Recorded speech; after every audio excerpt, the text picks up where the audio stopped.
Sorry, folks. Hello, hello, hello.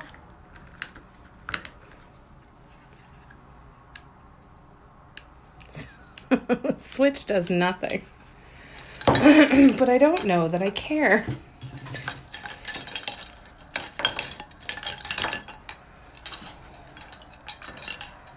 Hi, Patty. Hi, everybody. So sorry. Look at the pink flamingo string lights I got. Aren't they cute? Okay, so we're going to just hang them. They're battery operated. We're going to hang them around the paint tonight. Just to brighten things up in here. Your day was good, Patty? Apparently my day was really good. I was farther along in the week than we actually are. So sorry about that. No, you didn't panic me at all. I'm so glad you told me, because I legit thought today was Wednesday. I've been doing that all day, though. It's been one of those things today. I'm like, but it's Thursday. No, it's Wednesday. No, it's Monday. No, every day to Tuesday. I felt like it's been every day except Tuesday today. I was completely convinced today was Monday for quite a while. I'm glad you're doing good. So how's Harvey doing, Patty? And I'm so glad you're doing good. And it's totally okay, Sue. Totally okay.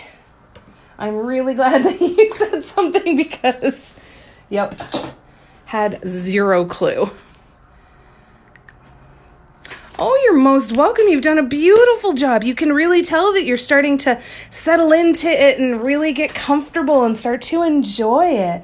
I love hearing how much you're enjoying it. It thrills me beyond any words.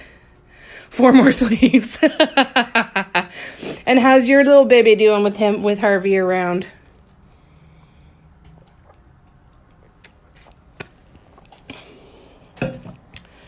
All right.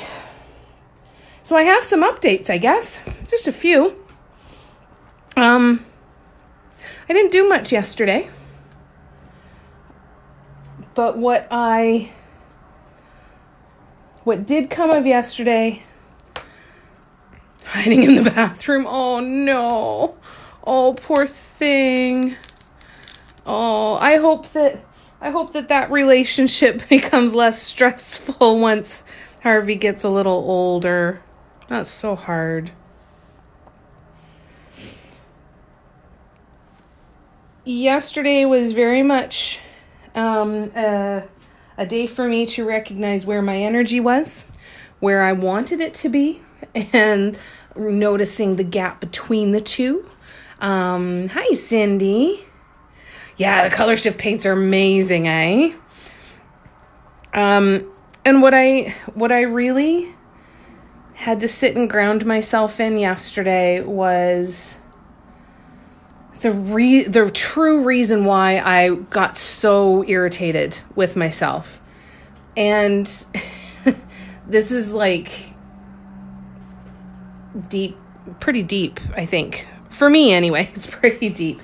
And what it was really about was, it wasn't the fact that I had made a mistake. It wasn't the fact that things weren't going the way that I wanted to. Part of it was, and that's what it felt like on the surface, for sure. Part of it was mini temper tantrum that I didn't get to do what I wanted to do.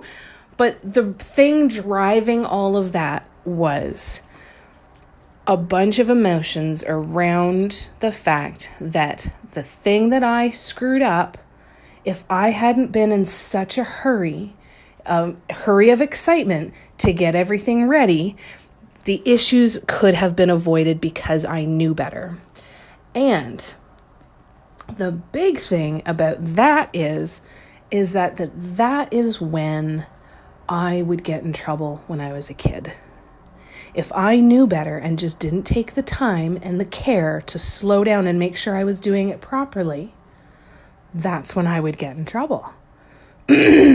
So it's, or not necessarily in trouble, but it was known that I was not producing what I should be producing, or there was just some stuff around that. But anyways, it was a very important thing that I had to see yesterday. My day was full of a ton of different things that came up. This table here got completely flooded yesterday. I had left my window open. We got some rain that must have literally come in sideways. This whole table was covered in water. I had to repaint everything. I had to clean everything. I haven't repainted these little rocks yet, but you can see. You see all the dust marks? Looks like little moon craters. So it was a big one. It was a big one yesterday, and I'm really, really happy with how the day turned out, and I'm really glad that I got as frustrated as I did, because it really was turning me back in the direction I want to be going. How you doing, Barb? It's good to see ya. Second update is I was painted a mug to take photos for the next pattern. So the next pattern is going to be based off of the white on white mug. Let me grab that and show ya again. So this is going to be the next white on white pattern. I did get your rain yesterday. It was sideways, came right in. It was crazy. I'd never seen anything like it. How are you doing, Barb? So this is going to be the next pattern. This was the other thing I realized that I did yesterday.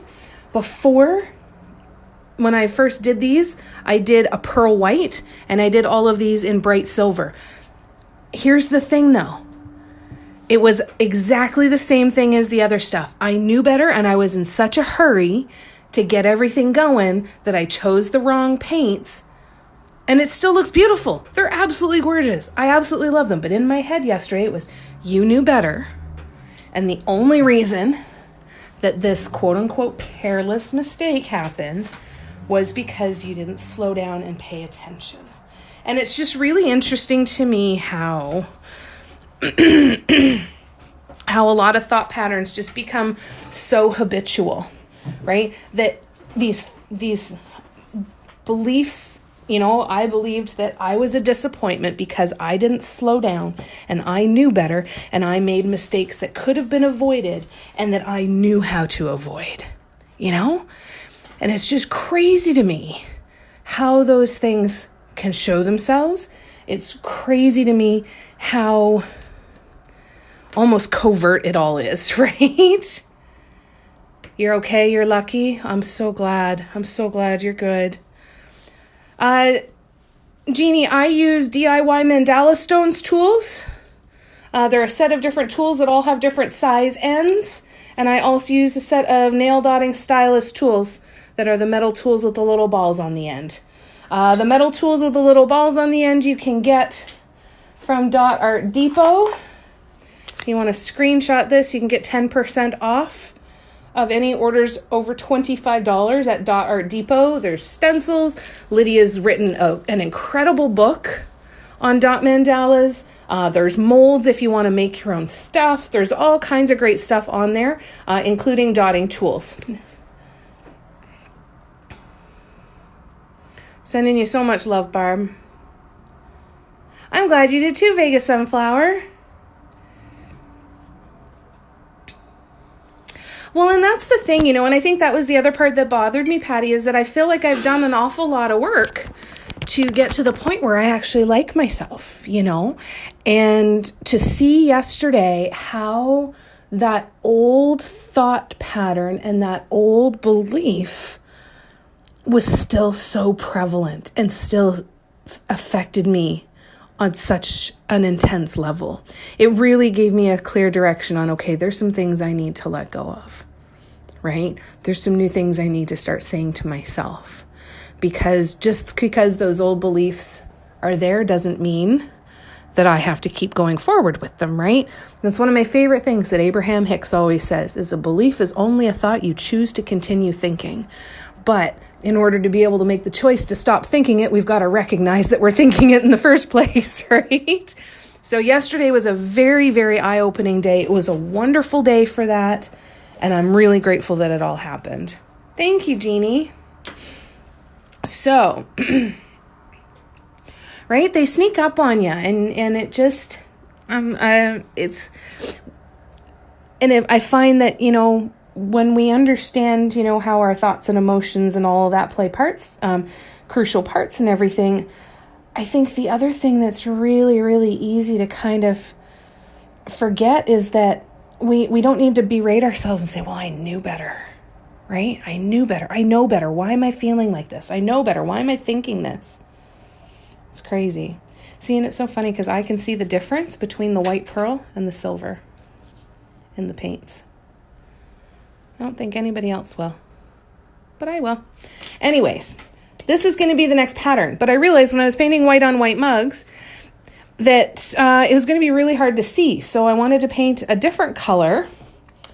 So yeah, it's giving yourself that grace. It's giving, and sometimes, and I think this is where I was at yesterday, is the only thing that was going to help me get back to that point where I can just kind of ground myself and I can give myself that grace is silence, right? So that's the first thing I did. As soon as I got off the live, and thank you guys for being so gracious with all of that, I went outside and I sat outside for a good half hour.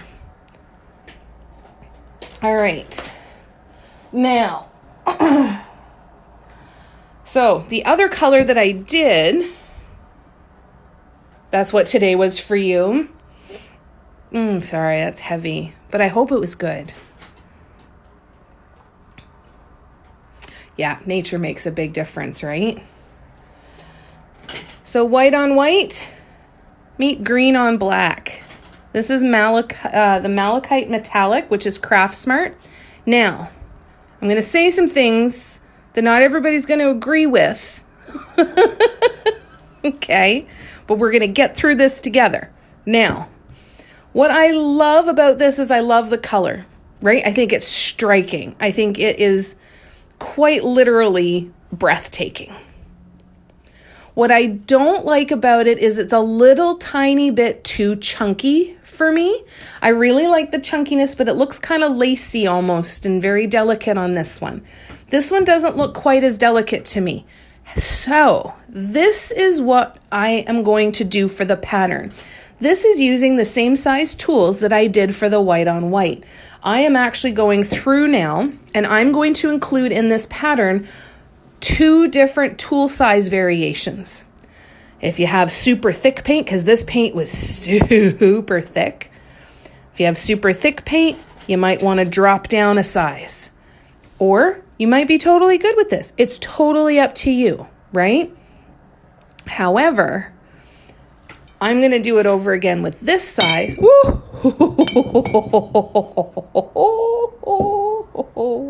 Okay, here we go. So see the size difference? And when I write up the pattern, I'm going to put in there both tool sizes. So you'll know the tool size for this one, and you'll know the tool sizes for this one, so that you can go back and forth and see how the spacing and the tool sizes change based on that. So I'm going to be doing another green one here in this pattern and see what we do. Well, it's funny that you say that, my dear Simi. It does, doesn't it? It's so crazy to me. So this is a folk art. Now, folk art multi-surface, as we know, tend to be a lot thicker than a lot of the other paints. However, still worth it.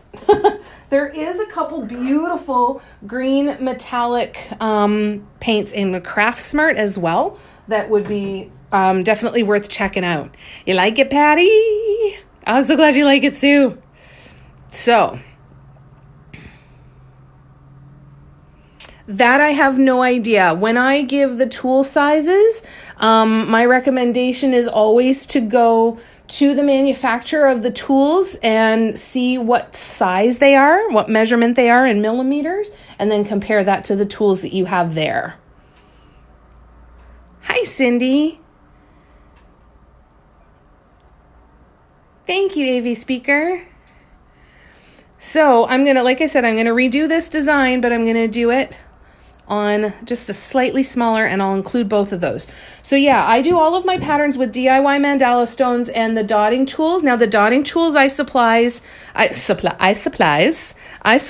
measurements for how many millimeters approximately my dotting tool, my nail dotting stylus tools are.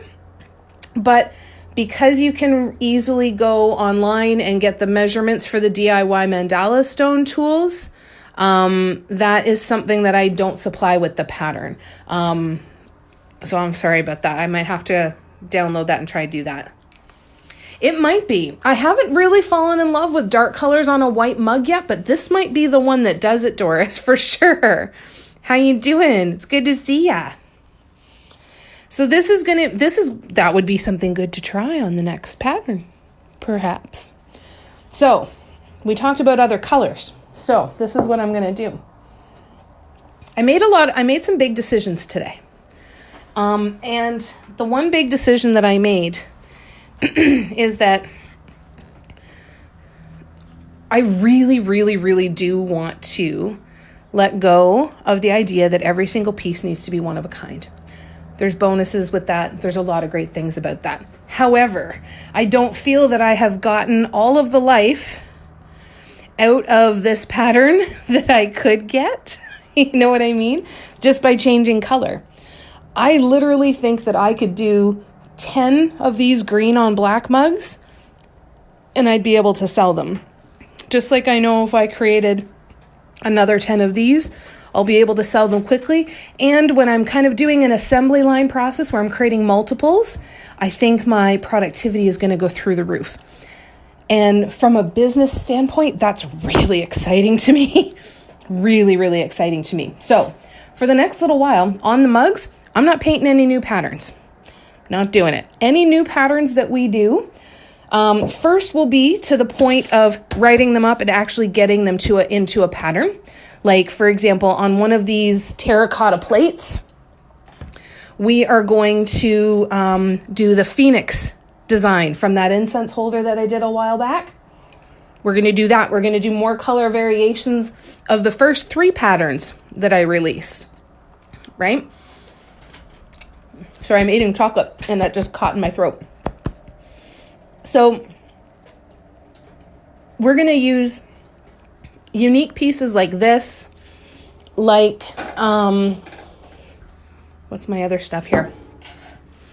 This is the top half of a box. This is what we're actually going to start painting tonight.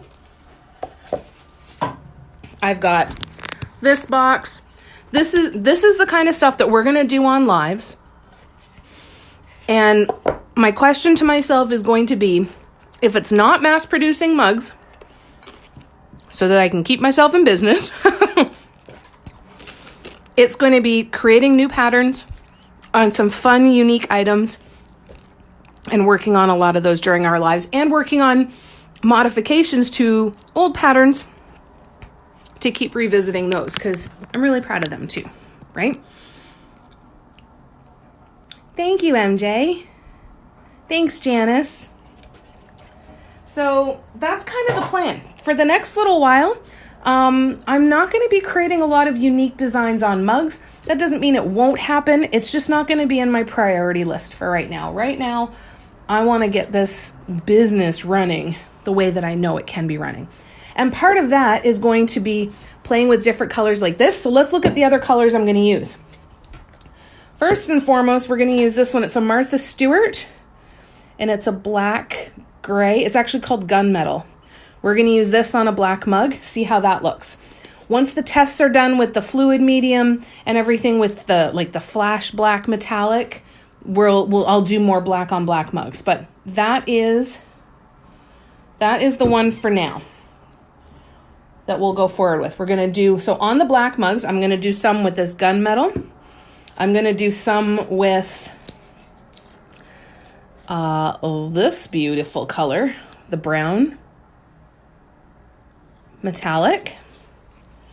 We are going to do some in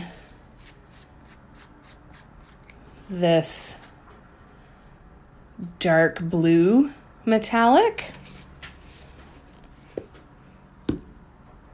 Oh, Donna, really?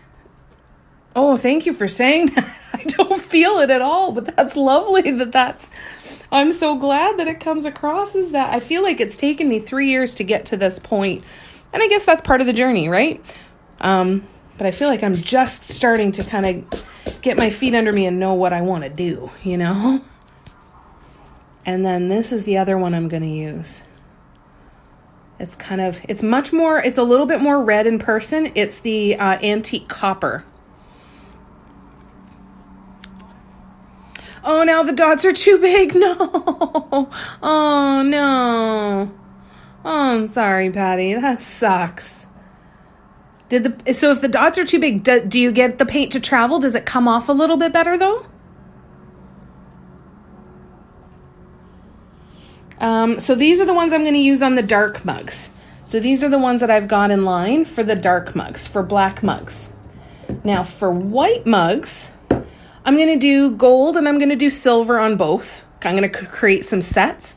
So like nice bright silver and nice beautiful sparkly gold on both black and white and create some sets. The copper's nice, eh, Donna? But I'm also going to do on the white, I'm going to do this champagne color. I'm actually going to add some white pearl to the purple and create like a really light mauve. Like just barely not white, you know? Same with adding some white pearl to this rose, this blush pink. Isn't that pretty? That might even be pretty just regular. You know what would actually be pretty on if I did the white pearl and then I did top dots in the blush pink. I bet you that would be pretty. I've got this icy blue that I'm going to do on the white mugs. Isn't that pretty? And again, I might add a little bit of white to some of these, but we'll see. And then I have the two greens that I think I would also add a little bit of white with. So the mint green and then the kind of lime green, add some whites on there. So these are some of the colors I'm going to be playing with over the next little bit on the mugs. So mugs are moving into the state of mass production. Now, the other thing, that I'm going to do, hang on one sec. Get that out of the way. Let's get that out of the way. Let's get that out of the way. That out of the way. I move that over there. I've got colors picked out for what we're going to work on tonight, but I do have to get them out, so I will have to get some paint pots. But I also bought a ton of these keychains. You may have seen Art of Points painting on these. So I'm going to be doing a bunch of these as well. I still have to paint the top up here, but I think they're really, really nice. So those are going to be coming hopefully soon. But the other thing I'm going to be doing is I bought these little round circles. They're kind of like checkers pieces almost. I got them at Michael's. They are Art Minds discs. They're 1.5 inches and I have 22 of them. And what I'm going to do with these is I'm going to create almost like little tokens, poker tokens that you can keep with you. I'm going to get them nice and varnished. I'm going to try and make nice plumpy dots so they feel really nice on the hands. And one side is going to be hearts in the center, and the other side is going to be paw prints in the center. And I don't know what colors I'm going to do. I'm thinking a lot of rainbow and kind of see from what I can do with those, but these are going to be just little tokens that you can, I wonder if we can flip it. Think we can flip it?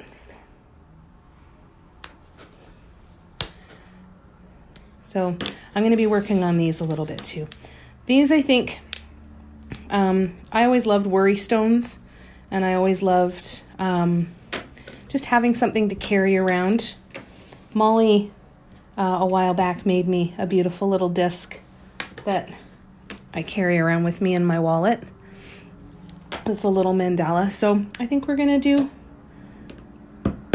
some of these bad boys too. So this is some of the stuff that's coming up in the next little while. I'm doing a lot of prepping. We've got the plates. Ooh, and we've got, I've got this and this. And on the backs of these, oh no. Hold please, I'll be right back. Oh my God. I just dumped a whole Ziploc bag full of these little tiny screws on the floor. And sorry, the whole bag wasn't full, but there was enough. So bear with me one moment.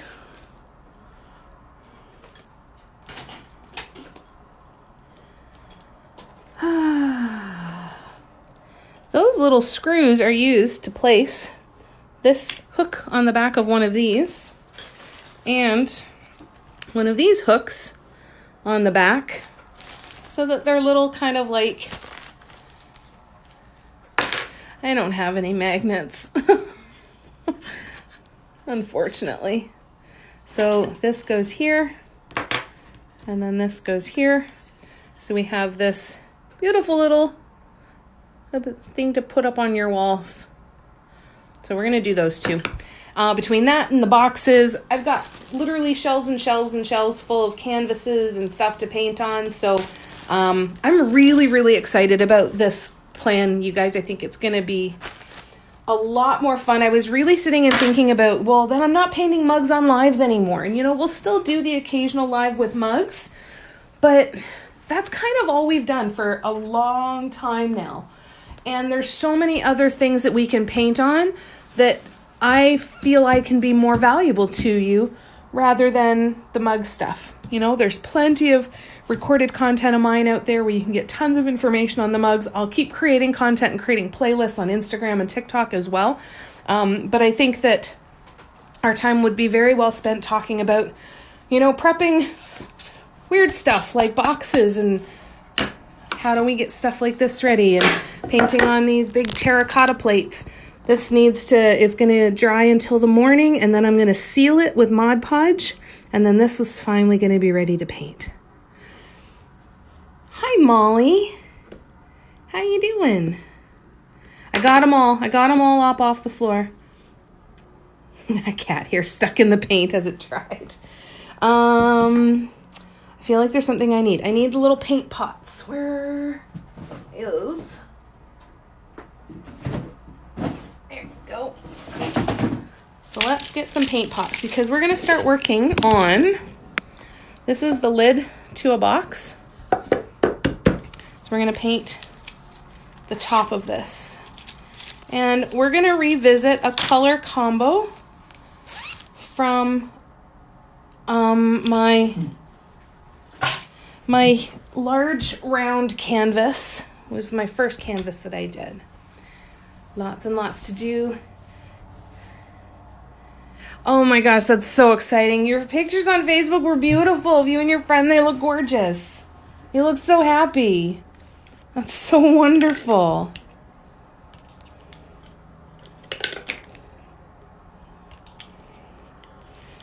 Okay, so the colors we're going to use a lot of Deco Art Americana. We're using Indian Turquoise, Bahama Blue, Teal Mint, Calypso Blue, White, and Gold. So we need all 6 of these. And I'm going to also go grab my marker. We'll use the paint pen here. We'll see here. On photo shoot day, we were matching by accidents. Oh, that's nice. Yeah, I've thought of that too, Crystal. How you doing? Yeah, I've seen some people go and they buy the black sketchbooks from Michael's or somewhere, right? And then paint on those. Breathe Flow Muse does a lot of journals on the brown paper ones. I have a TikTok friend who makes wood journals. That's okay. Hi. Makes wood journals, Bumble and Birch. So anybody in the U.S., not only does Bumble and Birch sell their own products like in stores and stuff, but they work with makers to sell custom, to supply like wood cutouts and different things like that. I've been long and hard thinking about her wood covered journals because they're so beautiful. There's so many cool options out there. So I'm just going to fill up these paints, and then I'm going to see if I can't pull up a picture of the painting in question. Oh, I bet. Yeah, lets you know it's actually happening, eh? And how you feeling? You been feeling good? Sue, how are you feeling? Are you hanging in? Ooh. So do you guys remember those couple things that I was going to sand and repaint? I sat and tried to sand them for about 5 minutes, and I was so winded and sweaty. I'm like, screw this. So I scrapped them. We're going to start all over again. I know, right? Yeah. Yeah, it's a problem, Crystal. It's a big problem. It's a big problem. But it's so damn fun that I'm not sure how much I care about the problem. All right, one more. You've been feeling okay? Good. Not to mention I auditioned for another concert. Fantastic. Of course you did. Good for you. Kicking ass and taking names, Molly. So you put the paint into pots. Yes. I do find that there's less waste. There is some added pain in the ass factor, Cindy, because cleaning out the paint pots is not as easy as cleaning out the palettes at all. The thing that I really find is advantageous about the paint pots, and I might even consider starting to do this a little differently going forward, is the benefit to the paint pots is I can mix larger amounts of paint. You know what I mean? So if I'm completing a larger project, I can't fit enough paint in one of the dips in a paint palette to complete a large project, right? So that's the biggest thing for me. If you're only doing one project, then the paint palette might still be the best option for you because it can be a lot easier to put the paint back in the bottles and not have to deal with that.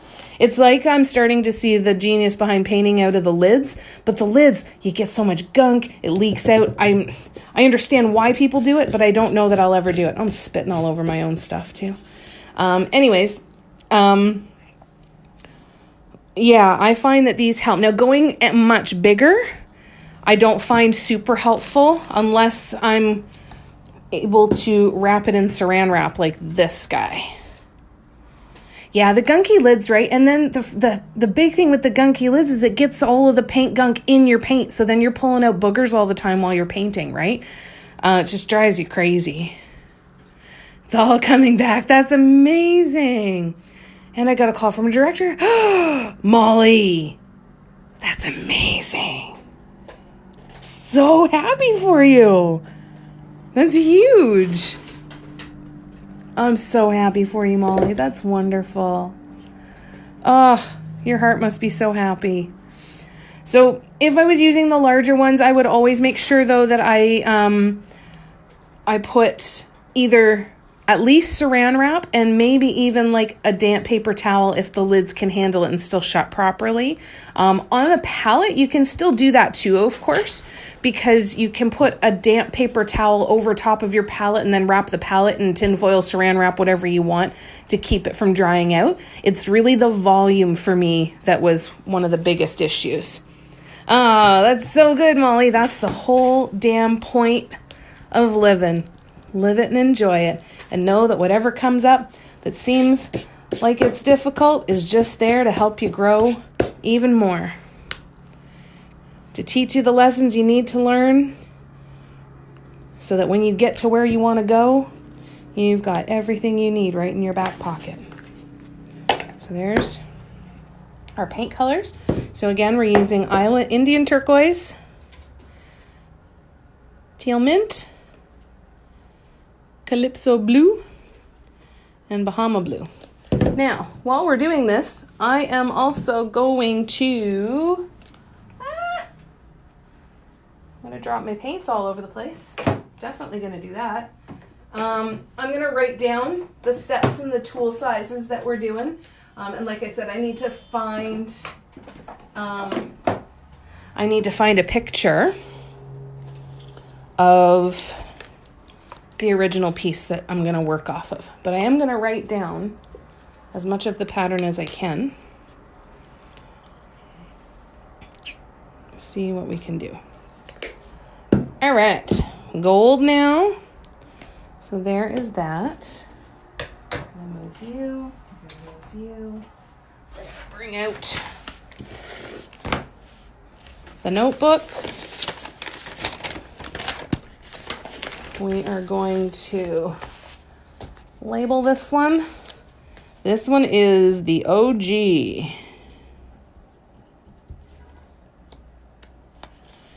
Ding. This is another point where you might think I'm being incredibly organized. And I would have to say that this is probably the most organized that I've ever been in my entire life. So this is my pattern book. So I've got my patterns. I've got my little tabs where I'm going to start writing out all my patterns in my book. So we have, so this one is the OG.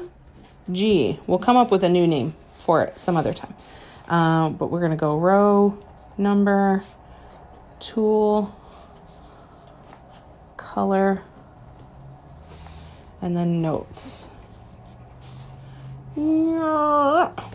So now we got to draw. I don't know if my comment came through as it glitched out on me on 10-day. Oh my gosh, Sue. Your body's just holding on tight for that, isn't it? I'm so sorry, Sue. But you are feeling much better? That's so good to hear. I just scrolled back and saw that. I'm so sorry. I don't know how I missed that, Sue. I'm so glad you're feeling better. Doing a lesson tomorrow. I put some paint in pots about 3 weeks ago. And today, are they gunky? Yeah, 3 weeks is a good chunk of time. Now, if they've just started to thicken and they're not full of a bunch of like paint boogers and dried paint chips and all of that stuff, Cindy, adding a little pouring medium can help. Of course, if you're not painting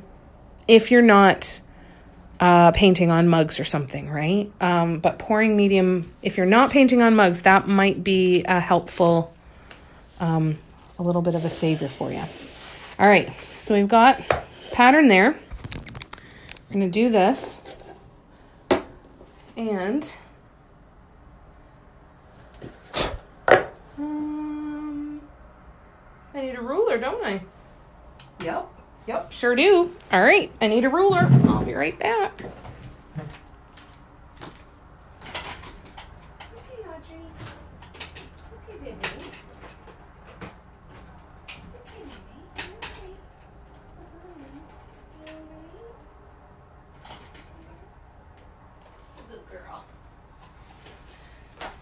Audrey's not speaking to me because I wouldn't give her any of my pizza earlier. Good. Yeah, that's the hard part, is finding that perfect sauce for how long to leave them in there, and is it going to create more work as you get closer to. There's all kinds of. It's still going to do it. As long as there's air trapped in there, it's going to do it. It's frustrating though, eh, Cindy? Hi, Cassie. How are you? So good to see ya. How have you been? Are you doing well? All right. So I'm going to put this up here. Hopefully. Flip it around to centimeters. See if that helps. Let's go here. So we have 19.8. That's 9.9 right there.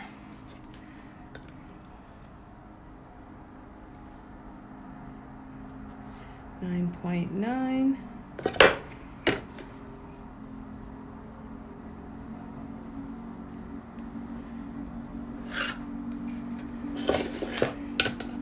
What do we got here?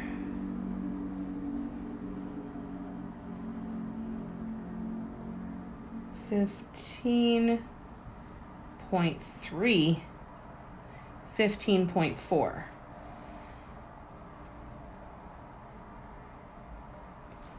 Which is 7.7.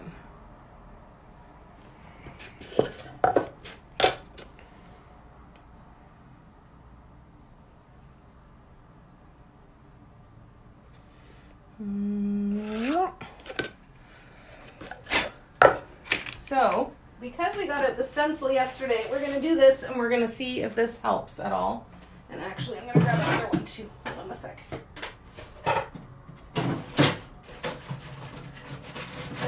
So when I got these stencils, they came with a bunch of different ones, different layouts. There's an 8. There's that one that's a bit bigger. There's that one. So there's a lot of cool different ones in different sizes. The one that I think that I want to look at though is this one. So what I want to do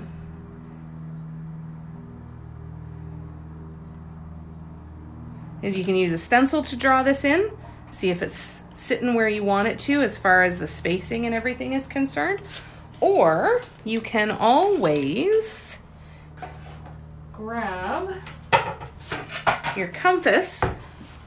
Oops. All right.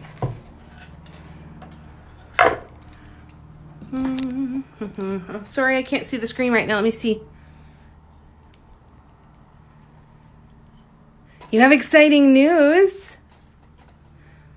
You totally can start from a corner. Of course, you can do whatever you want. You can start from a corner. You can start from literally anywhere on any piece that you want to. There are no rules. The only thing that I would say is if you have something that you think is going to be off center, or has the potential to be off center, and it's hard to really find that perfect center to make it work, is then to purposely go off center. Like if I was to purposely put my center like way up here and then start building that, then that could, especially if you've got some kind of irregular shape piece, then that could really, really help. So this is what I'm gonna do here. I'm gonna put this here and we're gonna see how this does. This is so close that we're gonna be good, I think. Yeah.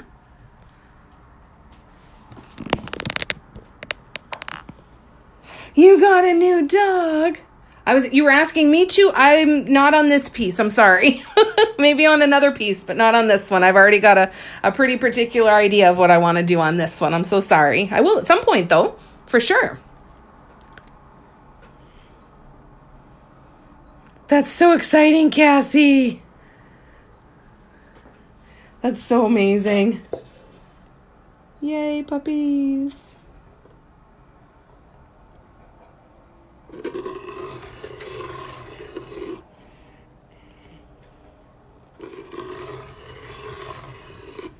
Yeah, sorry, I already have a very particular idea for this one, so that will have to wait for another design. Now, when I do the sides of this box, I'm going to be starting from the bottom center. Why is this changing? That's weird.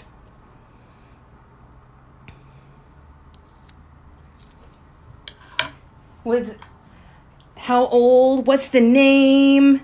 Is it a flat-coated retriever? Oh my God.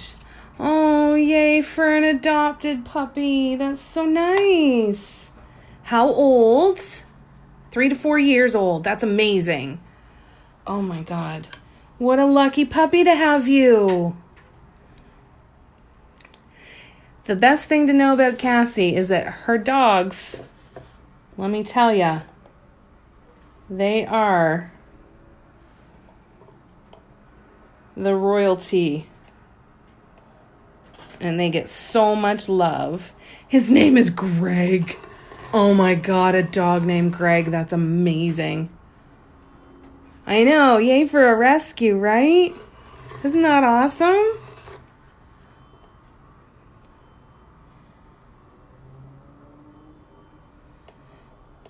I'm so sorry. I only speak English, Butterfly.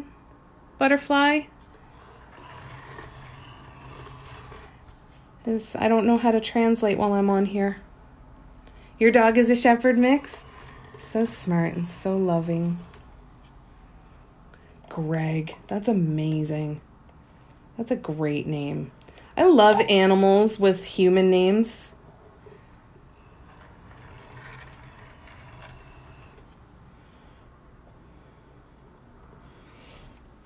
All right, now this is where you need to learn to use one of these, Crystal. The Lazy Susan makes it a little easier. Oh, I would love for you to be able to sometime, Molly, but I'm so excited. So excited for all the good things that are happening for you. Thanks, Barb. I'm taking a look.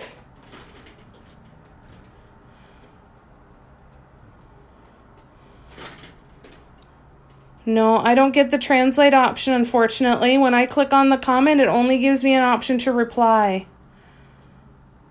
I don't see it anyway if it's there. I see an emoji, I see a keyboard, send, and microphones.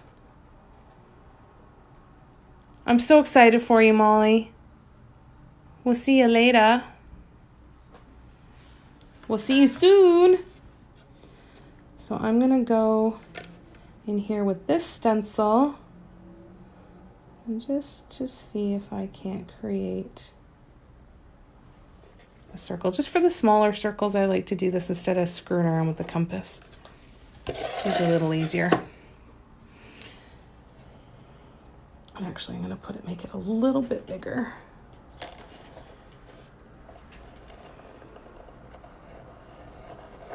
There we go. And then we'll erase some of these lines just to get rid of any of the wax. Oh, and actually, crap, I meant to keep that out.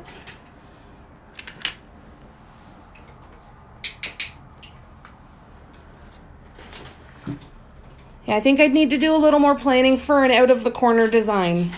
My brain doesn't naturally go there. So that's definitely something that I will try to prep my brain for, Crystal, and see if we can't do one of these days. Totally spit on it again. Nobody's going to buy it, Jamie, if you spit on it. You're working on a good restock. Amazing. Good. Good for you. Keep kicking ass, Molly. Lots of love.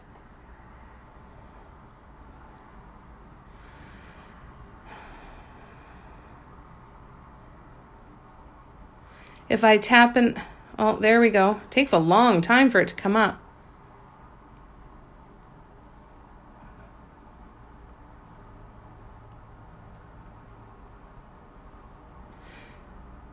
The tool, the stencil, it can be, but some of the lines are off. So yeah, is that what you mean?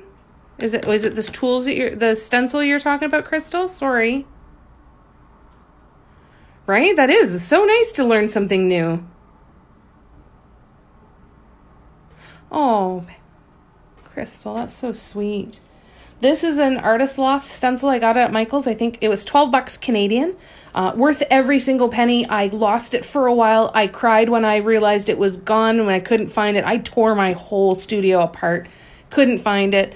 Was quickly reminded in my brain going, you can't find something that's lost. So you just are going to run across it someday. And I did. And I cried when I found it. I love this thing.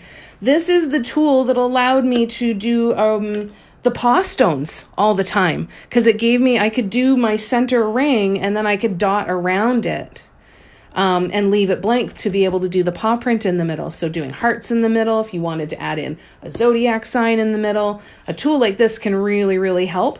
The other thing that I really like about this is that I find when I'm placing the center dot, especially with some of the larger ones, but really with any center dot, if I don't have a circle here for me to kind of match that up with my tool, it's really easy for me to go just off even just a little bit to make it kind of unusable or get frustrated and stuff, right? So having this here, I will now go through with my tools, and I'll probably choose a 24 because that's going to be a good size right on there, and I'll be able to actually center it because that line around the center is going to work. Yeah, this thing is absolutely amazing. You put one dot down and then I'm stuck. This is really cool too. I've seen people using it that, you know, you put circles going all the way around for building the sacred geometry designs. This thing to me was the best money I've ever spent. Hi, Christine. Not too much at all. Hi, Cindy. Where did I find it? It was at, you know how stuff, when you open up a drawer, sometimes stuff gets in behind the drawer and then ends up underneath it. And then you don't ever see it again until you actually take the drawer out of the cupboard. That's when I found it. I had to take the drawers actually out of the cupboard, and this was sitting like way at the back. So every time I opened or closed a drawer, it was sitting like this or like this underneath the drawer that was going right over top of it. So I never saw it. If I hadn't had to take the drawers out, I never would have found it. Good question, Kaden. And hello right back to ya. Thanks for coming to hang out. Are you crafty too, Kaden? Do you like art and creating things? What was I doing? Right. So now, I'm just going to go and start filling in the rest of these.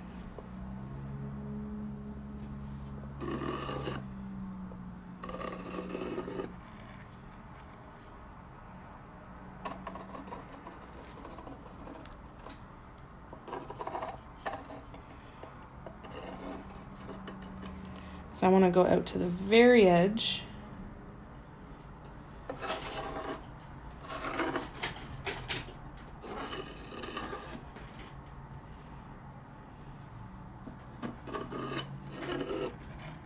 And then I will show you why, because then the next thing we're going to do is we are going to pull up the design. So I guess, Christine, you missed a lot of chatting and a lot of recaps of stuff that I've been working on, so I can show you a couple of those things if you like. And we're getting started on this little box that I am really excited to see what we can make with it. So this is the top of the box. This is the lid. This is the part that will lift up, and the box will be down here. Oh, I like those names. Yeah, Caden's beautiful. So is Jaden. He says yes, he has dotted a few mugs and lots of paint pouring. Nice. That's awesome.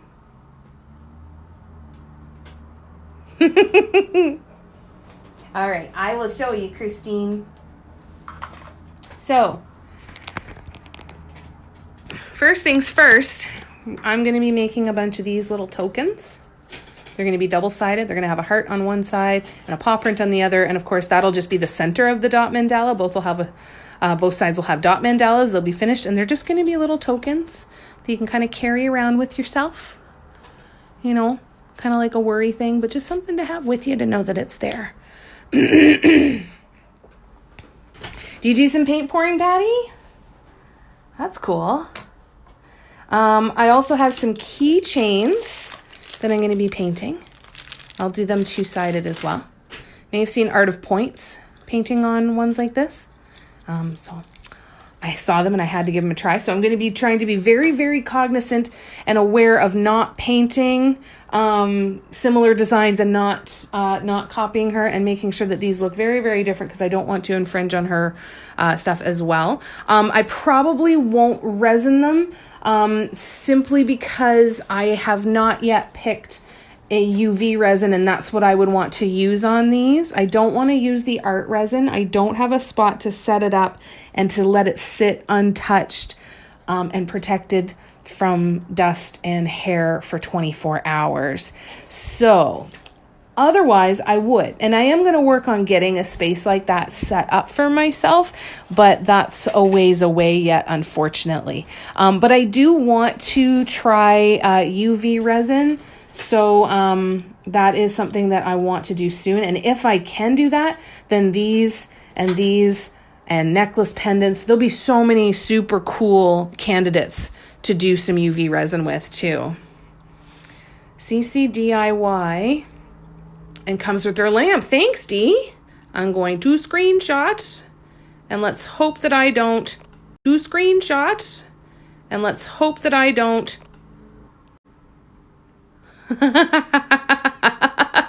The last words I said were, and let's hope that I don't, and I did exactly what I hoped I wasn't gonna do. Hello. There we go. I tried to take the screenshot. I ended up locking my phone. But hi, are you here? Can you guys hear me again? You did. You broke me. Completely broke me. You're like, that did it. That was it. That's all we had to do. Oh, good. I'm glad you're still here.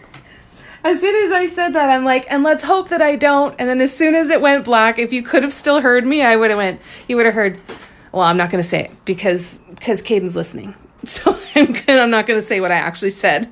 Hi, Lori. Well, at least there's some laughs, right? We got to take what we can get. Oh, that's cool. Pouring over rocks. That'd be super cool. Use the UV resin for keychains, phone grips, and pens. Oh, that's so awesome. Thank you so much, Dee. I'm so excited I'm going to have a look. Thank you so much for that. Because that's something I would really like to. I think that like the whole idea of setting up with art resin is wonderful for canvases, and there's so many positive things about it, but it really, for a bunch of small things, and unless it cures perfectly, I'm not super trusting of the durability. I'm not super happy with the necklace pendants and how they turned out. They were still a little soft. So I'm very hopeful that UV resin will be the solution that I'm hoping for. So I super duper appreciate that recommendation, because I am going to see if I can't get some soon. Resin on pens, eh? Ooh. I need to see that. So Cassie, how's Greg settling in? Are you still here? So you're no longer aligned with your work. That's totally okay.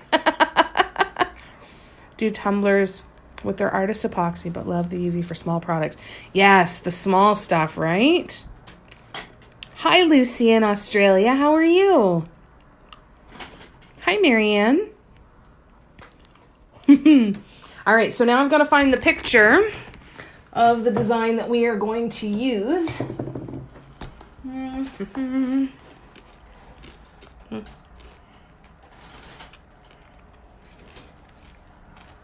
I'm just going to pull it up on my iPad.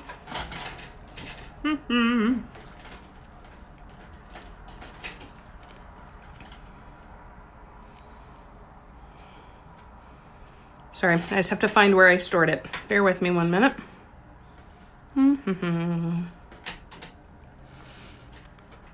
This is in the Procreate app.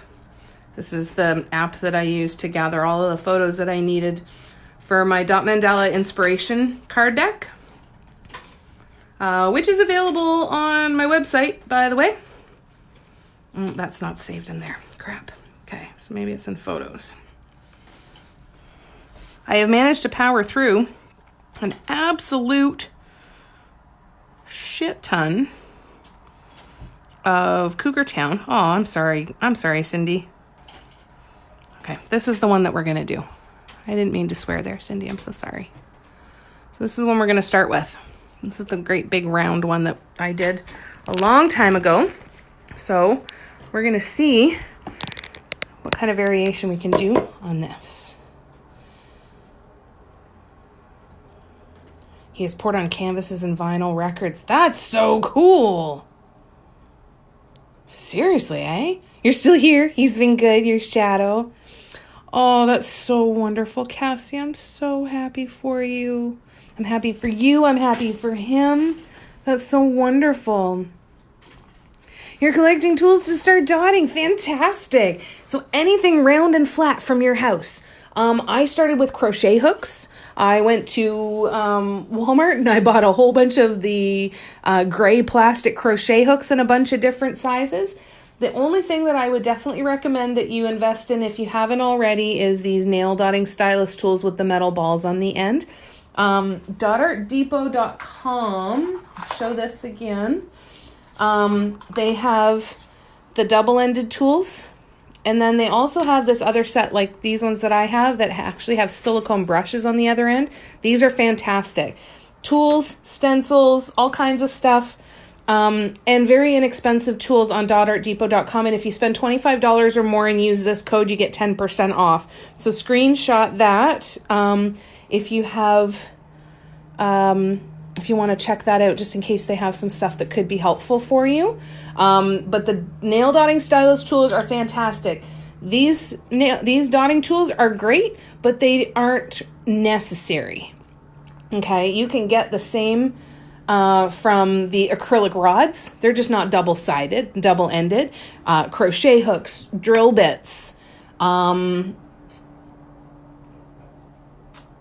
pencils, unsharpened pencils, the eraser, an unused eraser, anything that's round and flat you can use. Anything that's not round and flat, try it. Anything that you can get your hands on. I used to use really sharp toothpicks for my swoops, or a really sharp pencil. I used to use a pin stuck in the end of an eraser to shape all of my swoops.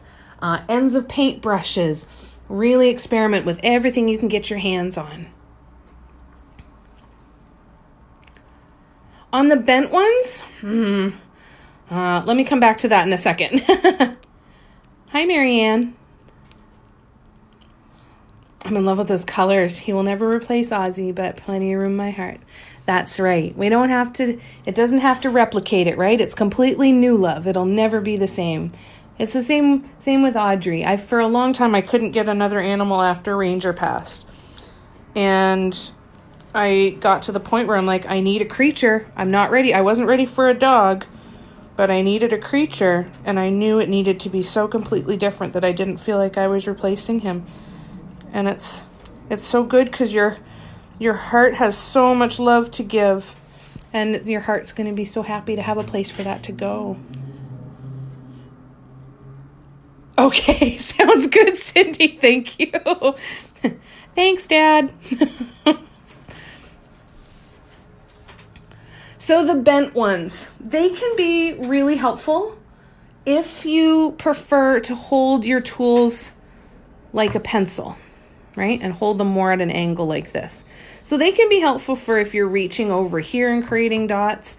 Now, I personally, I see a lot of people and they dot literally straight up and down like this. I don't dot that way. I dot kind of on the side like this anyway. So I've never really... and it probably could make a difference. I've seen people, and I actually bent one of mine. I bent this one. So this one, right, instead of being on the edge, it's definitely a more straight up and down.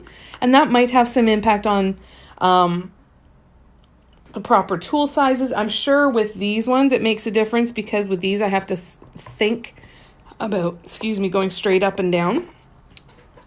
So I don't know how that would be different with the bent ones. I think that I've never felt super uncomfortable with the straight ones, so it wasn't something that I needed to explore a ton of. And the one that I bent myself, it really didn't have a huge positive impact on my dotting experience, so I never really kind of gave it too much thought. Yes, toothpicks. Really sharp toothpicks. Now, the thing with toothpicks is some of them are really soft, right? When you go to bend them, you can tell that some of them are softer than others. The really hard ones are the ones you want.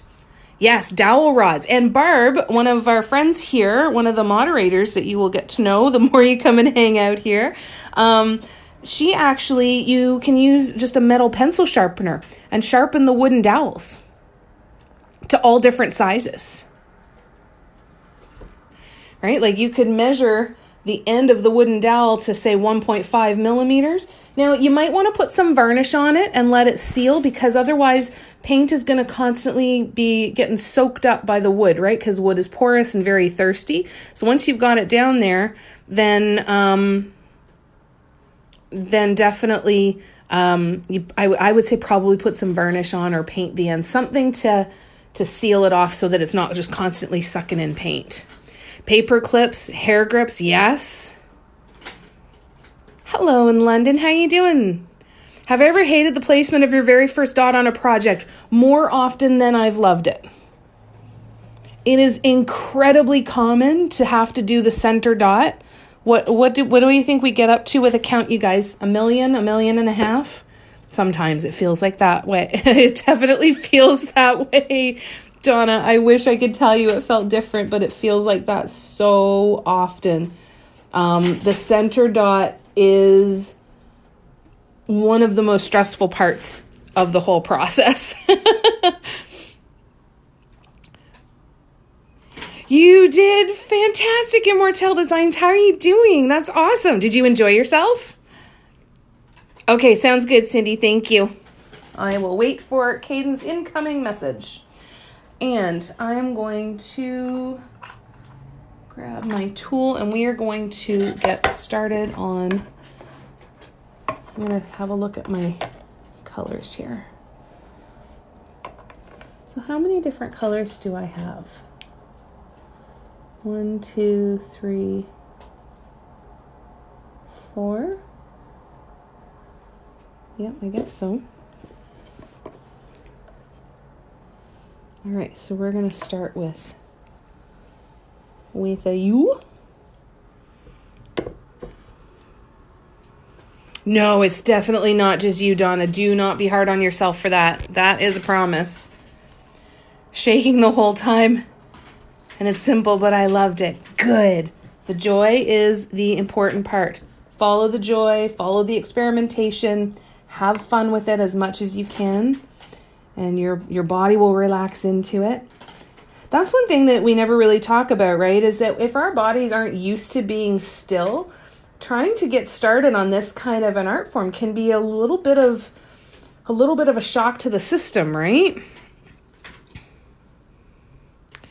J Doodles, no, these ones are paints right out of the bottles. As much as I possibly can, I try to use paint right out of the bottles, or I mix colors, but I'm using craft acrylic paints, so I'm not using the medium or heavy bodied paints. If I was using the medium or heavy bodied paints, then I would mix with pouring medium. Right, Barb? All the freaking time. All right. Well, and Cassie, give Greg a big smooch for me. Tell him I haven't even met him yet, but I love him already for you. Just so you know, if anybody that has pets in here, I love your pets. Doesn't matter if I've ever seen them, know their names, know what they are. Doesn't matter. I love them. Hi, Sarah. What are you still doing awake? I'm glad you're here. It's nice to see you.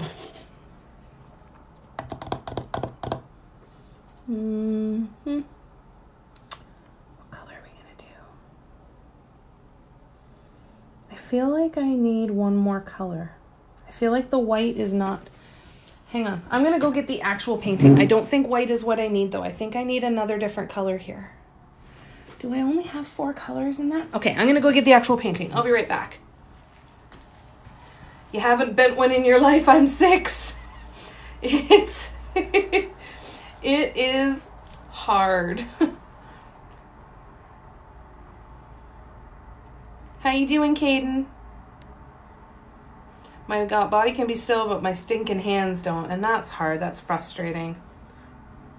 I can do that, Cassie. I can totally do that.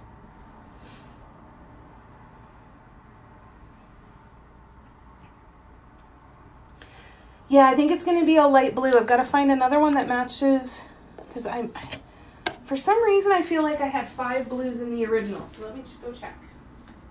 It's okay, Audrey.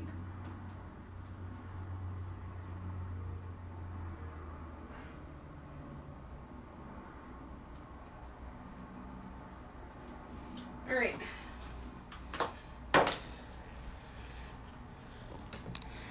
We have what's called, yeah, it's a big piece. I have what's called essential tremors, but I find myself relaxing. Yes, right? All right, let's see. What's your favorite thing to do to create, Caden? Do you have a favorite? So this is the piece. It is 60 centimeters across. 90 centimeters across. Let's find out. 60 centimeters all the way across. So approximately 24, 25 inches. So now I'm going to count. That is a cream color. That's not white, but it's cream. So maybe that's what I need instead. 1. So we've got the 2 blues. And we've got the 2 greens. No, we've got a 3rd blue in here. 1, 2, 3. Okay. 1, 2, 3.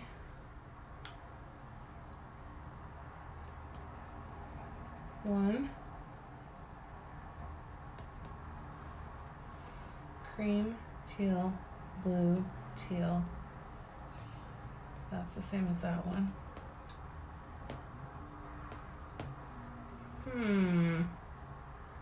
I'm still thinking. I'll be right back. So I've got that one and that one.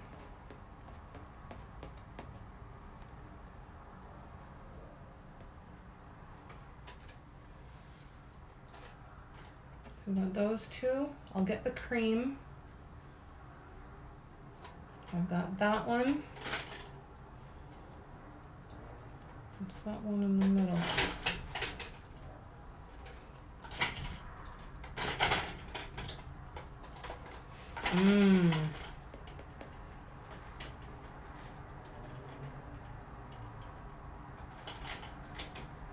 Sorry, I'm coming back, I promise. I need one more slightly darker, I think. Oh, shit, sorry. All right, so let's see what we got. I'm doing good, thank you, Caden. Thank you, Immortal. It's one of the projects that I've done that's all dots, which is kind of fun. It was the first large canvas that I did, and it took me almost 2 years before I ever listed it for sale.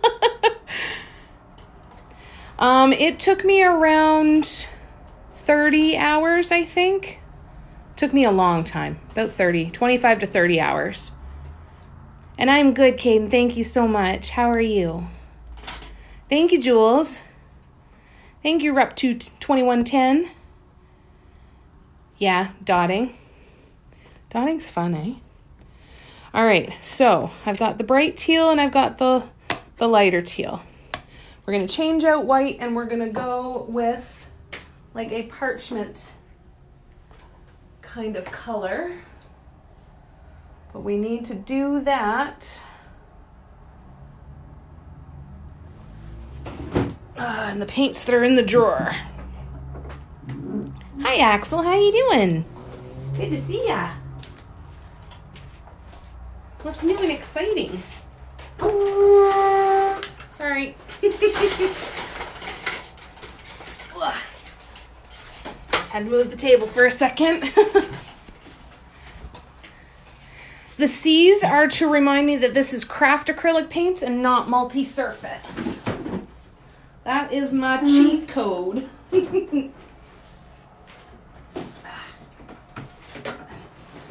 Alright. Let's see. What do I have in the table trunk?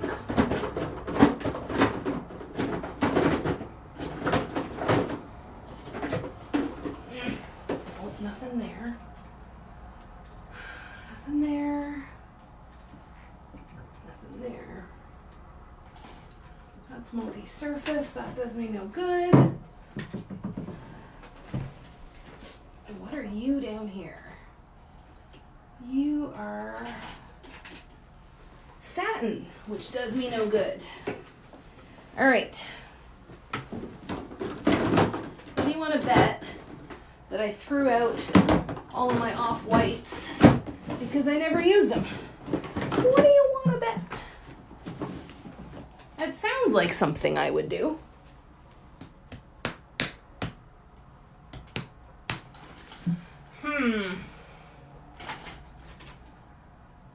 Shit.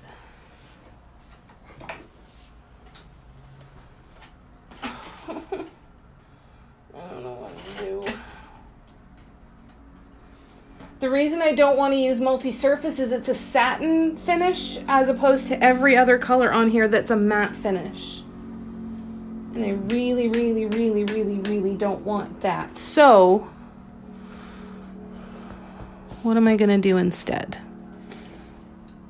What am I going to do instead? All right, I'm still thinking. Hold on.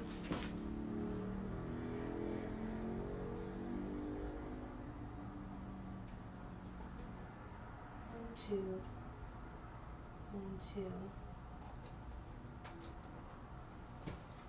I think we're going to be good, you guys. We're going to stick with just these 4 colors. I've got a plan.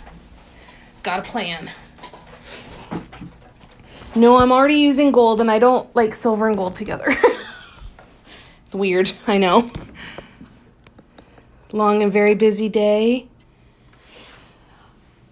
No, my plan was to use the same colors in this, so I didn't want to substitute out other colors. So I wanted to try and make it as close to this as I possibly could. So we're not going to, because this actually, as I look closer at it, it doesn't actually have cream in it. It was just the light green next to the bluish ones that made it look a little whiter than it actually was.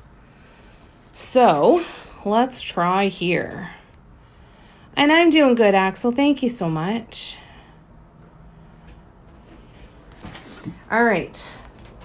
So now we're just going to guess and see where we're going to get started.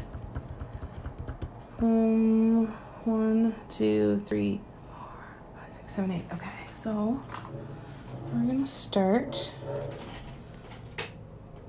with a size 1 raisin. We'll see how it goes. Let's see if we're able to recreate this.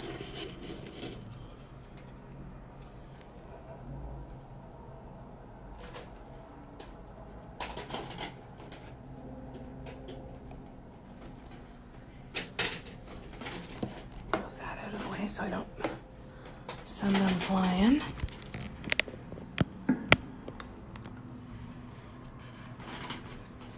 You know I can what?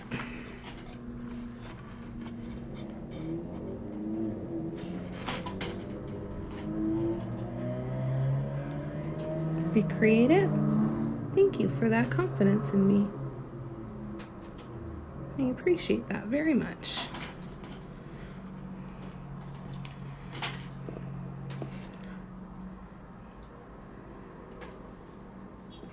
All right. Thank you. That's so kind. Red and gold is beautiful, eh? Red and gold is so fancy. It's like purple and silver.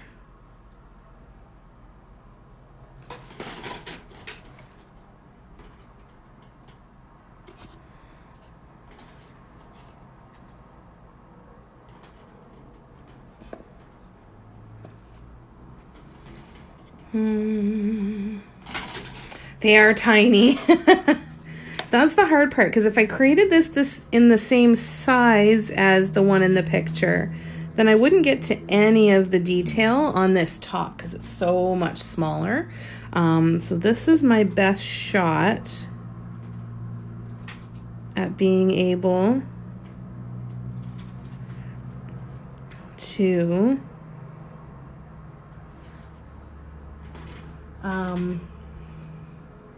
fit more of the pattern on this lid.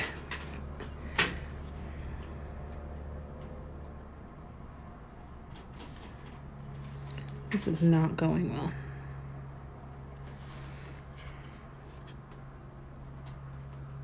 Shit.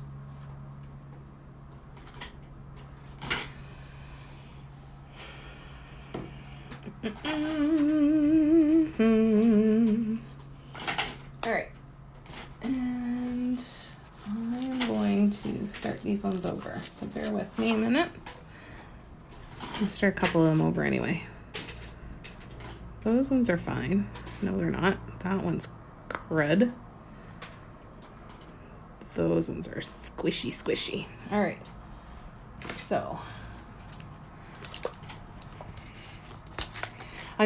for this row, I'm using the size 1 DIY mandala stone tool.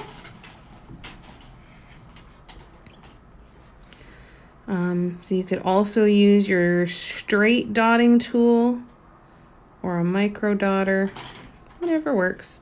It's all going to depend on the thickness of your paint too, right? So, and Christine, I apologize, I didn't show you the rest of the stuff that I've been working on. So while this is drying, and while I don't have any water to put this brush in, I will show you the other projects. So we talked about the keychains, we talked about the little tokens. I'm going to be working on this planter pot that we talked about before, all kinds of these little projects, and I'm going to be doing a crap ton of mugs with this design, but in variations of different colors. So when I was trying to create this into the pattern, because this is also going to be the next pattern, what I realized really quickly was with thick paint, the dots and everything is significantly larger, and it doesn't turn out quite as, like, this to me looks really delicate, right? It looks delicate and lacy, and it just looks nice. And I mean, I like this one that I'm going to show you, don't get me wrong, but I'm hoping to recreate it with slightly smaller dots. So I did a black one with this Malachite Metallic, which is a folk art paint. And while I love the color on the black, yeah, it does look like it's for a bride. And while it would make a lovely gift, that is not at all my inspiration. But that's okay.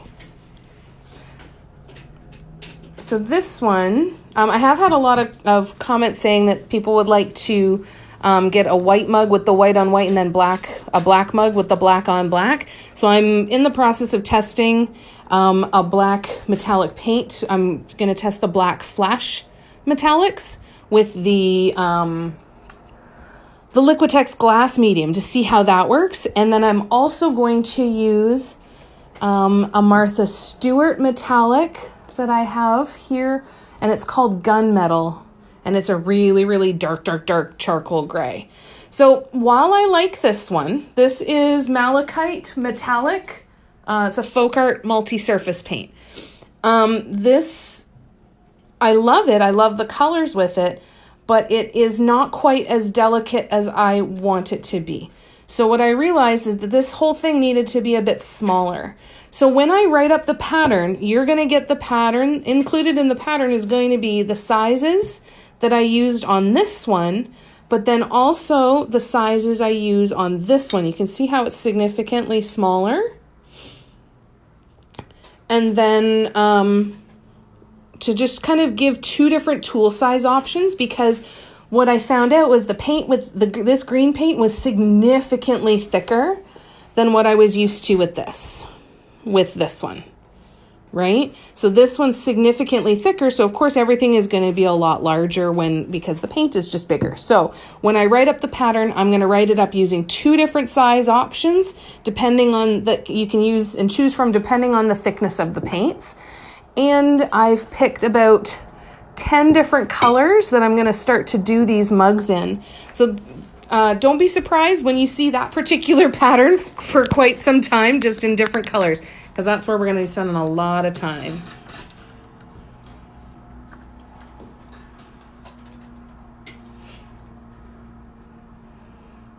Yep, white on white looks like for a bride for sure. What do you do when the paint gets stringy? I used Apple Barrel today and it kept stretching. The multi-surface Apple Barrel is probably my least recommended, the one I would least recommend. Not a fan of Apple Barrel at all. Now, Folk Art can get stringy occasionally as well. And that's why I'm testing this, excuse me, this glass medium. I'm testing it with multi-surface paints as well, to see how it works. However, if this doesn't work with multi-surface paints, then it's not going to work.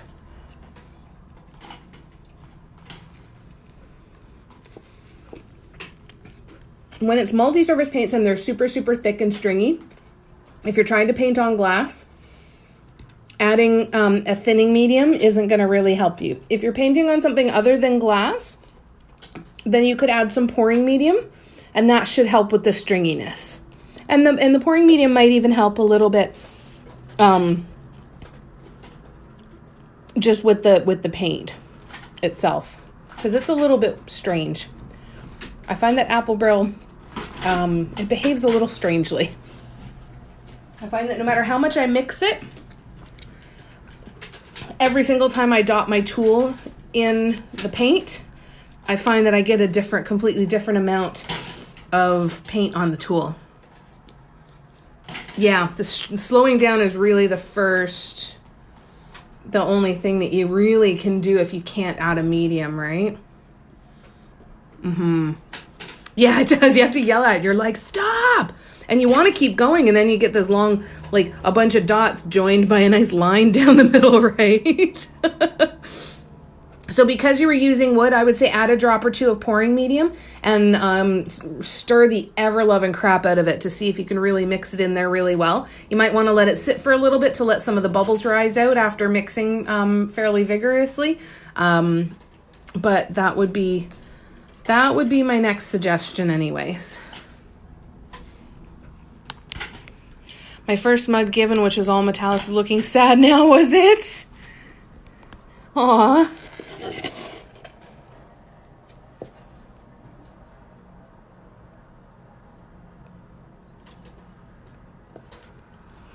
All right, let's see if we can fill in the rest of this row.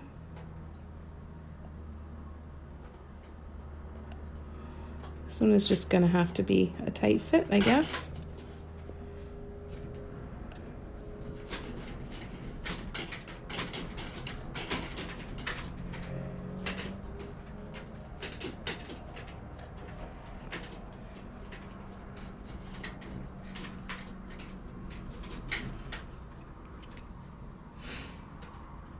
String does help with the swoops for sure. You're most welcome, Immortelle. Now the Apple Barrel pouring medium, I've used that and it works fairly well. So it might work really well with that. Hand wash and the swoops went sideways. Oh no. That's not good. Did it sit in the water at all, Christine? Like, did it sit in water at all?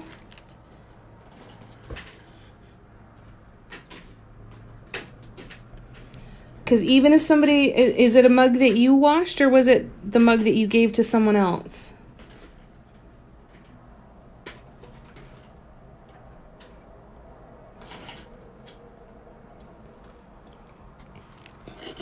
Unfortunately, what tends to happen is we find that people have soaked it in the sink, even for 5-10 minutes. Not good. I do have some DecoArt, but the apple barrel is older. Yeah, and the pouring medium will probably help with that for sure.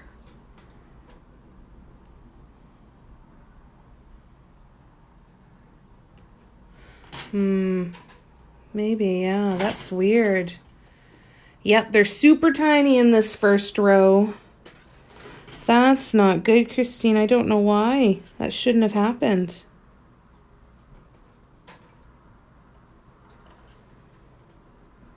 That's strange.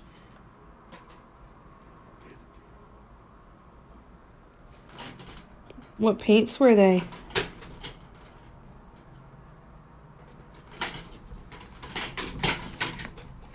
I told them about the no soaking this, so they shouldn't have. Well, hopefully they listen to you.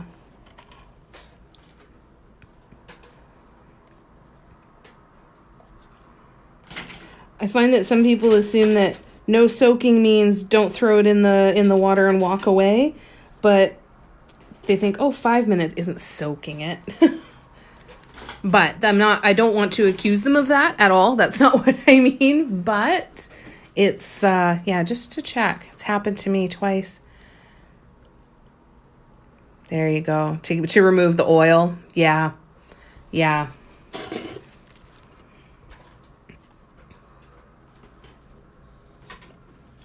All right.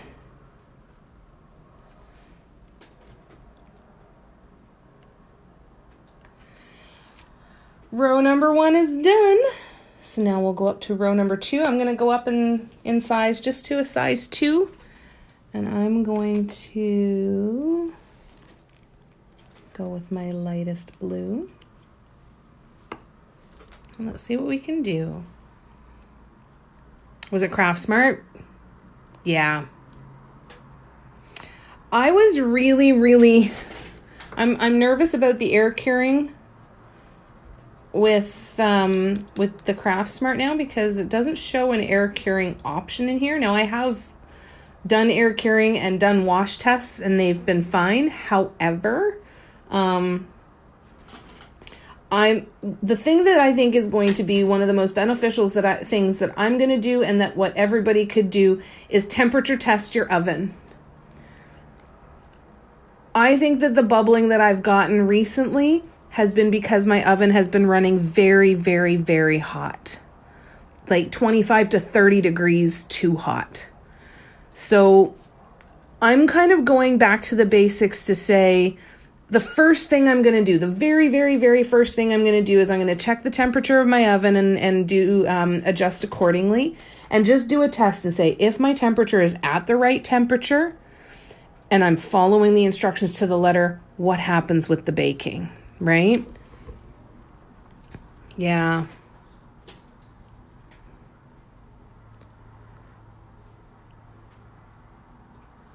Yes, exactly, Christine. Great minds, exactly. Yeah, I totally understand. And that's a valid concern for sure, Tracy. And that's something that to always consider, because on any given day, we could be, touching the mug a little more, gripping it a different way. There's all kinds of things that could get in our way, that could get in there. Dust can do the same thing too. Oh no, I just scratched my eye. Shit. Anyways, hopefully I didn't. But I think temperature testing the oven is going to be one of the biggest things that I'm going to be able to do for myself, because then it gives me a really sure starting point, right? And it's a starting point where I can kind of come to you guys and say, if your oven is set at this temperature and it's actually true to temperature, this is what should happen, right? I've never done a temperature test on my oven before. That's not true. I did a temperature test on my oven at my apartment, but I didn't paint any mugs at my apartment. I had done temperature tests at my apartment because when I first moved there, I used to do polymer clay. So I think that's going to be my next step anyway, is I'm going to go back to basics and I'm going to temperature test the oven. And then I'm going to try putting these, especially the white on white, that it was just one coat. Like this one here. This one doesn't even tell me to cure it. Excellent adhesion on glass, ceramics, wood, paper, metal, canvas, terracotta, and most plastic. Directions: shake well, apply 1 to 2 coats until desired coverage is achieved. Clean up while wet with soap and water. Water-based, non-toxic, permanent, may stain some surfaces. Like, doesn't even say any other, and it is a multi-surface. Like, it's crazy to me how so many different ones of the same brand don't have the same instructions.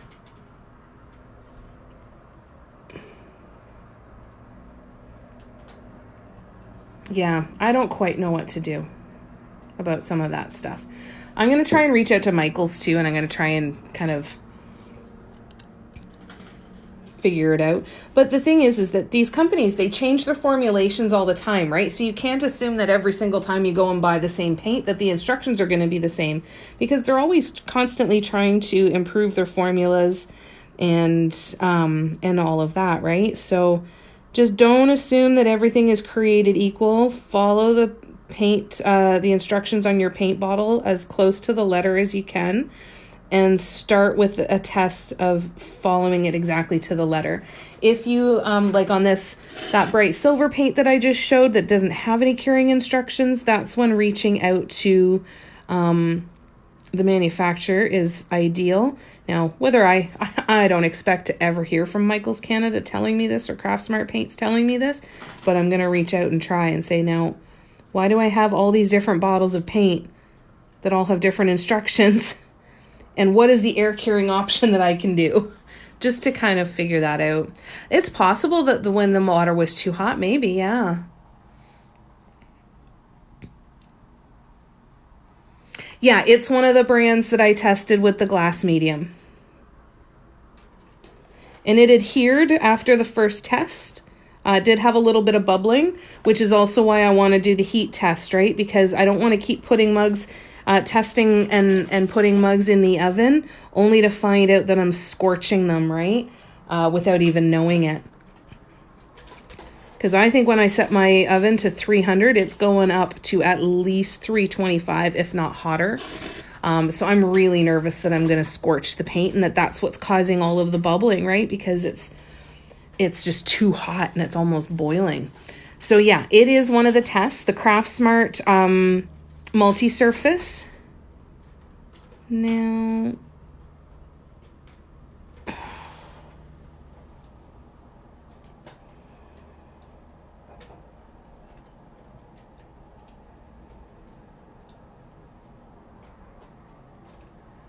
I have an uneven number. 1, 2, 3, 4, 5.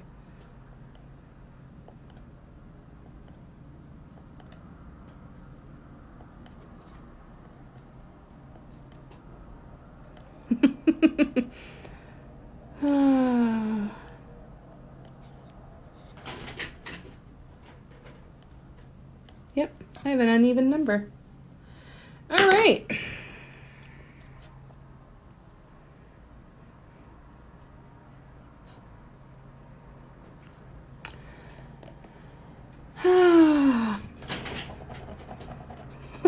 Here we go again, you guys. Here we go again. Here we go again. So I'm going to pull this off. My center dot is as close to perfection as I could ever hope for. So I'm not going to pull off the center dot. I am going to go in at some point and I will paint over this. I'm sorry I'm shaking the camera. We knew it couldn't go that smoothly, right? Like, we knew. And that's okay. Right? Better frame of mind than I was in yesterday when this happened.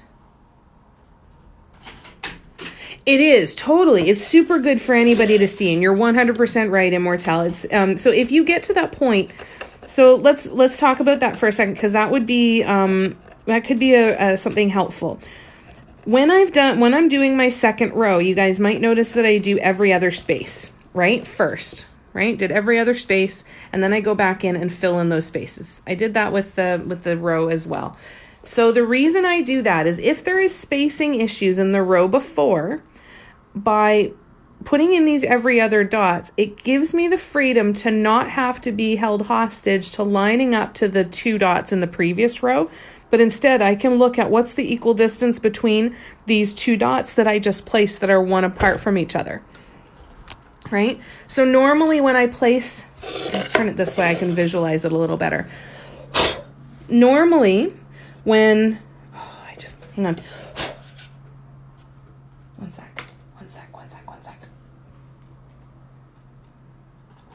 I'm going to wait until that center dot dries because that center dot is pretty darn close to perfection. Anyways, so when I am placing these dots here, right, I'm lining them up so that they are fitting in that nice little dip between those 2 dots, right? Now, if there's spacing issues in this row, if I just constantly put the dots in the space between the 2 from the previous row, I'm just going to translate that same spacing issue from row to row, right? Because it's not correcting anything. Whereas if I do every other, these dots here, yes, are going to be aligned with the 2 dots in the previous row. But when I place the dot that's in here in this space, I'm going to be much less concerned about where it sits in relation to these 2 dots from the previous row, and much more concerned with, is it equal distance in between these 2 that I just placed? So when I'm placing this dot, I want to be, when I'm lining this up right now, I'm not even looking at those 2 down there. I'm looking at those 2 and going, how can I get right in the middle between those 2? So if there's spacing issues, doing the every other can really help correct it. And I honestly thought that that was the main benefit to doing every other. I'm seeing with this piece is that the main benefit to doing every other in the second row is to see if there's any issues with numbers, right? I didn't have the right number. You should always, if you follow the method that I do with, dot at noon, 3, 6, and 9 o'clock, and then just go through it. If you're just going through and constantly, what's the word? If you're just constantly going through and dividing those spaces in half over and over again, then you should always end up with an even number, right? Because every time you divide something in half, you're never going to get you're always just, when you divide 2 in half, you get 1, right? So you're always going to have that even number. So this tells me that in somewhere in here, I put 1 too few or 1 too many dots. And here we are.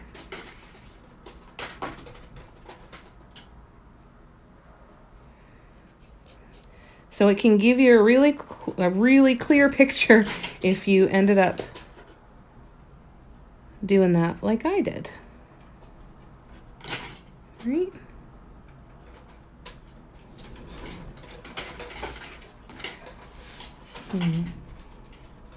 Oh, thank you, Sarah.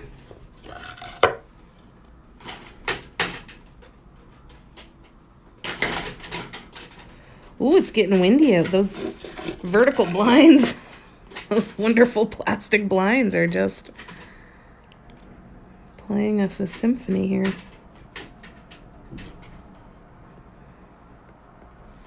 All right. So this I'm going to let sit dry. But I do have other coats of gesso to do, so why don't we do those before we sign off? Because we're signing off in a few minutes anyway. So we'll just do... we will do some coats of gesso. Now, what do I need to do that? I need... actually, I'll use the ones of Susan. I want to have something so that I'm not putting this stuff down on my background here. I don't want to get it covered in black paint or gesso. So we'll go from there. So I'm going to use this. Oh, and that's better. There we go. So let's put our second coat of gesso on these guys. And maybe, you know what we'll do first, actually? We'll do some gesso on the keychains.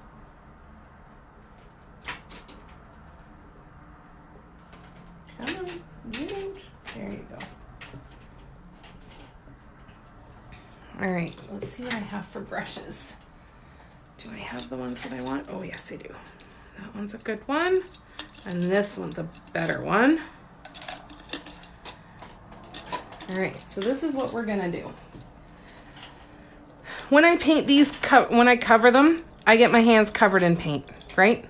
I don't want to get paint all over the metal like I have on this one, right? I could do a whole bunch of different things. I could wrap it in saran wrap, wrap the metal part in saran wrap. Could totally do that. But I also want to be able to get in here and get paint under here. And then I can always go in and clean it up a little bit after, I'm sure.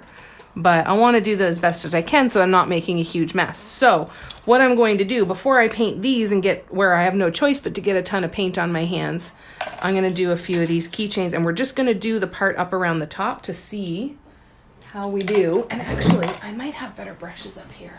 I've got another little secret stash of brushes. So let me see if there's anything up here that might even be more useful.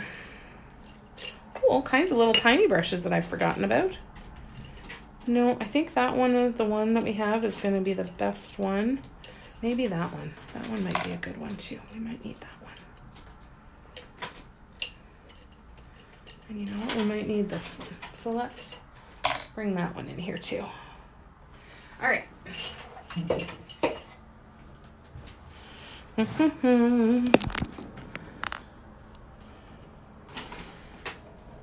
Okay.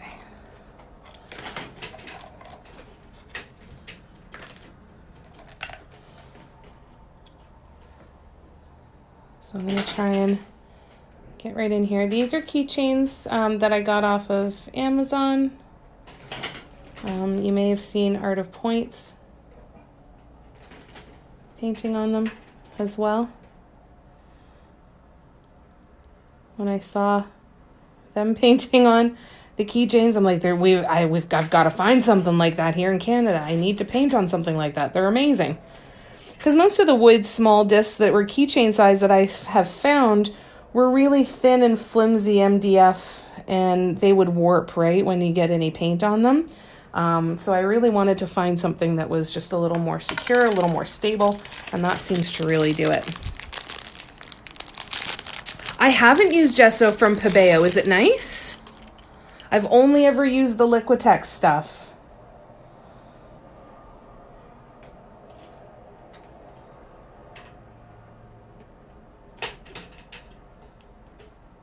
So I'm getting some paint on there. I'm not super concerned about it. You know.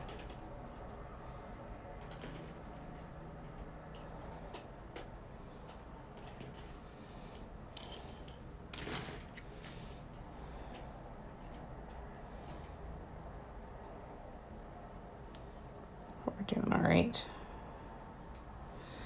So I'll work on that box again. We'll do that another day. Probably tomorrow. Live tomorrow, 7 to 9 on Instagram, where I went today because I thought today was Wednesday, but it's not. So tomorrow we will be on Instagram from 7 to 9. So tell us about the Pebeo gesso. Has anybody used other brands of gesso other than Liquitex? Has anybody used like Artist Loft or anything like that? I've used... I want to say that I have some golden gesso too. Hang on, let's see. Where's my other gesso?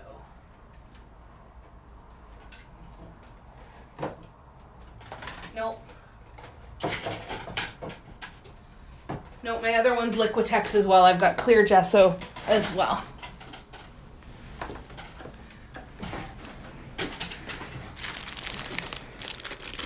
I'm going to keep all these little plastic things. I guess it's good. I have nothing to compare it to. I really like the Liquitex. I like the matte, how matte it is. And I like that it doesn't get super chalky. Like I like using the black gesso, knowing that it doesn't get super, super chalky like a black base coat of acrylic paints can get really chalky after a while. I used to think it was just spreading around the chalk and the the residue from whatever I drew my guidelines on. But it's not. It's a lot just the paint and how it reacts by having your hand run over top of it and stuff, right? You've used both, Tracy. You like Pebeo better? What do you like about it better? You got Sargent Art white and you hate it. No, and it was streaky after 4 coats. Oh, that's heartbreaking.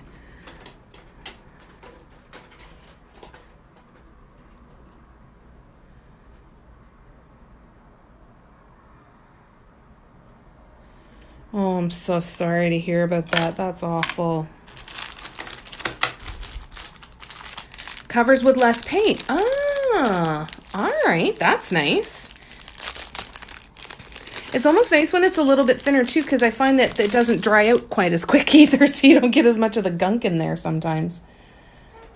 That's good to know. I'm going to have to give that a shot. Have to try it and play with it. It's kind of the same thing, Cindy, is that I don't have the comparison, so I've been kind of happy with what I've been using, but that's really cool to know that there's so much of a difference.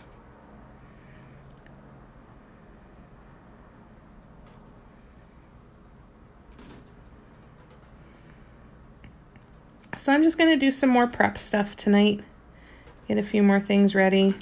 I think I have the first part of my pattern ready for the next one. I'm honestly hoping to release it later this week if I can. But we would have to do our workshops next week. I can't jam them into this weekend, but we'll see. You're frustrated, I bet. Yeah, that would make me want to walk away and say, I'm done now. Bye-bye. Maybe I'll come back later, but too frustrated. Bye-bye.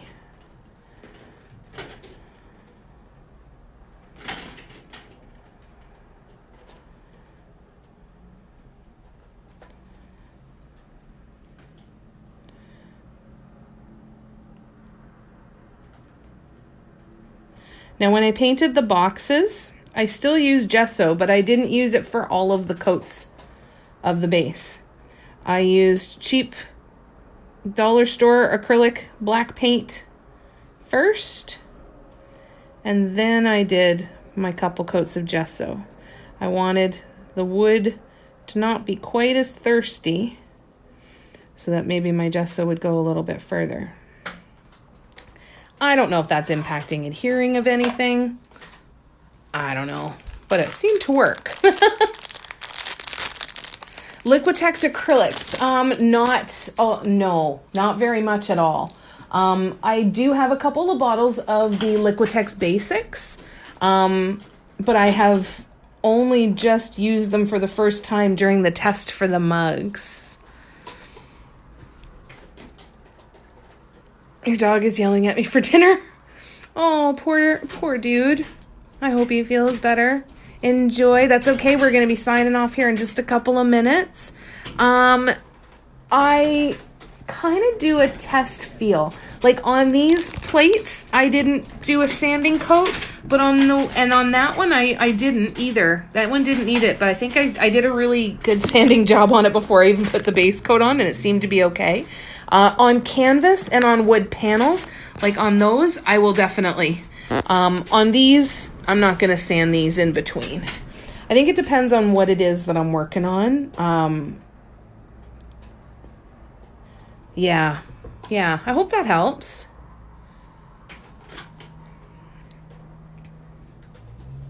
Oh, your cashew. Sending you so much love. It's always hard.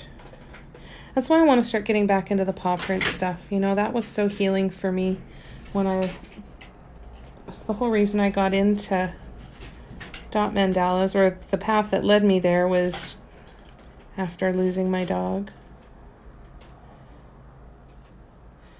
And painting the ones with the paw prints just helped me feel close to him. So I think I'd like to do that again. All right, what am I going to do with all these little plastic bags? I'm going to fold them up.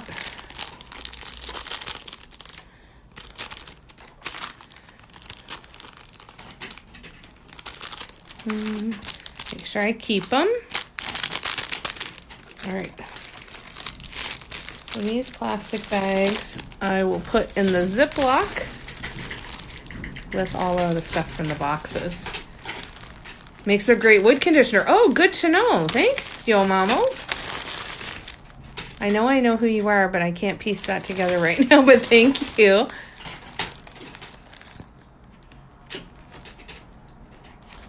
You're welcome, Tracy. Thanks, Barb. It was a great live. Thank you so much, you guys. I hope you enjoyed yourselves. And, of course, you know where to find me if you have any questions. I will be on Instagram live tomorrow night from 7 until 9 p.m. Eastern. And then, yeah. So who knows what we'll be painting by then. And you know what? Whatever we plan might not work out either. So I'm going to make sure I've got lots of stuff as prepped as I possibly can and be ready to go. Again, thank you for everybody who was on the Facebook Live yesterday. I really, really appreciate you. Yesterday, for those of you who weren't there, yesterday was a bit of a gong show. I was incredibly frustrated. And it did, I really feel like I came out on the other side of that so much more self-aware and so much calmer and so much more motivated and more secure that I'm pointed in the right direction. And that is thanks to you guys giving me the space to kind of work through that stuff. And I love you very, very much. And I hope that we get to hang out again real soon. I'm really excited for all of the fun stuff that's next. And the keychains, I got them at Amazon.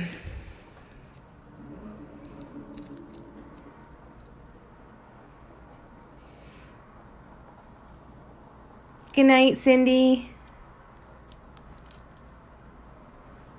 Oh my goodness. My pleasure, Cindy.